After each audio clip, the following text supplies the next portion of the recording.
วันนี้มาเริ่มต้นใหม่กันนะโยมแต่ต้องไม่ลืมว่าเมื่อวานเนี่ยสอนอะไรเราบ้างวันนี้ก็คงต้องเริ่มต้นใหม่กันอยู่ดีเพราะเรื่องเมื่อวานก็เป็นเรื่องเมื่อวานไปแล้วแต่การเริ่มต้นใหม่วันนี้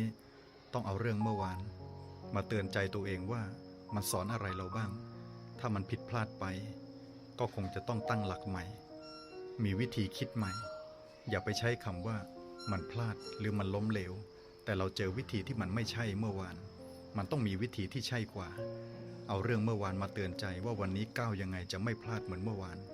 ถ้าหากว่าเมื่อวานประสบความสำเร็จดีวันนี้ก็คงต้องเริ่มต้นใหม่ว่าทำยังไงจึงจะต่อยอดจากเมื่อวานให้ดีมากขึ้นไปกว่าเดิมเพราะเราเจอวิธีที่ใช่แล้วถูกจริตกับการใช้ชีวิตของเราแล้ววันนี้ก็คงต้องเริ่มต้นกันใหม่แต่เรื่องเมื่อวานก็คงยังต้องเตือนใจว่าจะได้ประโยชน์อะไรจากเรื่องเมื่อวานขอเจริญพรเป็นกำลังใจ